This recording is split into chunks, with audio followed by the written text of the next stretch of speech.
But it does feel like at this moment in time right now on Tuesday, October 29th, 2024 at 1:05 p.m. that this trade is a failure.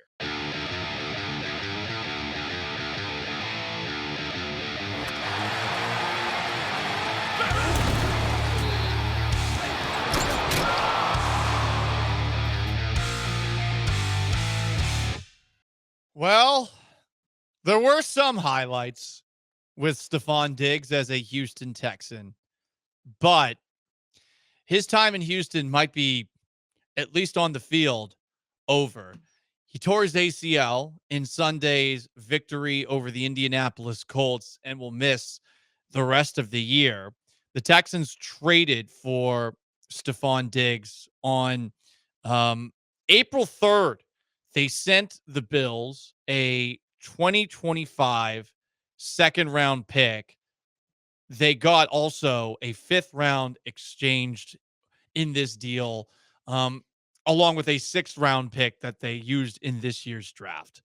So it seems, especially after Stefon Diggs' contract was renegotiated, that his time with the Houston Texans is done. And real easy question for you guys. Was the trade a success? I feel like I have to say yes. Conceptually, it was a success. Yes. He was a good teammate. He did not cause any problems. He was a good contributor when he was on the field. The second round pick that you gave up is going to be in the 20s right now because the Minnesota Vikings are actually good. So I would say yes. It's a good trade, but it hurts because like you can't predict injury. I don't think it's a success. He played 7 games. It's not a success. Did he get you further? It's not in the playoffs. It's not. Yeah, exactly. It's not Diggs' fault. It's not Casario's fault, but it's not a success. And since you renegotiated the deal, you only got him for a rental. Now, there's a chance that they could theoretically re-sign him this offseason at a discount, given that he's coming off of a torn ACL. Okay, that leaves the door open. Maybe it could be a success. There's a chance at unfinished business. I would say right now, though, it's a failure because of what you said, Sean. Only 7 games. None of those games were in the playoffs. Nothing against the Detroit Lions that come in Sunday Night Football game. Not against the Ravens. Not against the Chiefs. It's unfortunate.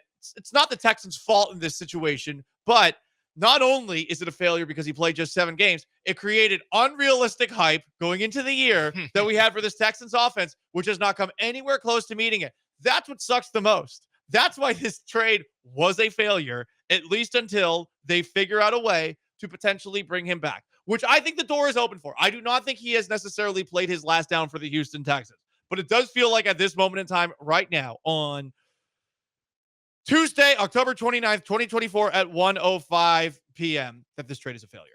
Yeah, the expectations definitely were like that's really when the Texans' expectations went through the roof. Yes, for sure. Like they went to another level about this offense because right before, I remember you and I and Sean talking about they don't need to trade for a wide receiver. They should have enough. And then they went and traded for a wide receiver. And genuinely, the offense this year has been a total dud for most of the season. So having Diggs puts you on that level. But I just struggle to say it's a full failure because it's an injury. Like, it's not like this is a guy you had to cut. Like, we saw Chase Claypool a couple years ago get traded for a second-round pick and get cut in that next offseason. That's a failure. This is something that's totally out of your control. And why I guess I want to live in the gray here. I know that's not what the question is, so it doesn't really leave room for that. I don't want to call it a failure, but it's a tricky question. Yeah. Because it's not the Texans' fault, but hey, this happened and you renegotiated his contract, so it's up after the year. Don't post the Deontay Johnson segment because he's not going to be a Houston Texan because he's a Baltimore Raven. Ravens traded for him. Yes. They heard our segment. They heard our segment. We're like, great. Yep, can't let the Texans do that. Wait, he's Paul Gallant size? Give me a call. That means he's way bigger than Zay Flowers. But this is but look, I struggle with this one because it's a fair question. But if it's a scale, I tip towards success. Text in from the 409. That's the first topic out of this news y'all want to go with? Yeah, absolutely clickbaity and also annoying as hell, saying screw how it affects the football. let's talk about the politics. What? First off, politics? What are you talking about? This actually bumped Colin Elred's polling numbers. Oh, when, gotcha. Okay. When Diggs went down. You know. First off, the politics, what are you talking about? Second, yes, it's bad. Do we even need to dive into whether or not this affects the Texans offense? Yeah, it affects the Texans offense. No crap, okay? This text annoys me. I'm throwing it out there because it's a tricky question to answer, and I'm not even mad at the Houston Texans here. I'm just saying you traded a second-round pick for him, okay? And he's not under contract next year, and I guess he's what, a $20 million salary cap charge against you this year too because of the renegotiated deal. So, I mean, he only played 7 games for you. It felt like he was just about to unlock the next level of a quarterback wide receiver relationship with CJ Stroud. It really, I felt like that play that they improvised where he catches the out and up and he runs 30 yards after the catch for a 49-yard gain. To me, I thought that was about to open things up potentially between these two. And here we are now. Honestly, I do think, and part of this where I do consider it a failure is the renegotiation is now puts you in a tough spot. Where if you just would have left the contract as is and worked around your cap space in other ways, then you would have had Stefon Diggs under contract for next year. We wouldn't be talking about if they re-signed him. You would say, okay, that sucks. They had him for 7 games. We saw the connection starting to grow. At least in 2025, Stefon Diggs will be back out there with Tank Dell and Nico Collins and CJ Stroud. Instead, he's just a free agent. Honestly, would it shock you if Nick Caserio added a deal, like tried to redo his deal right now?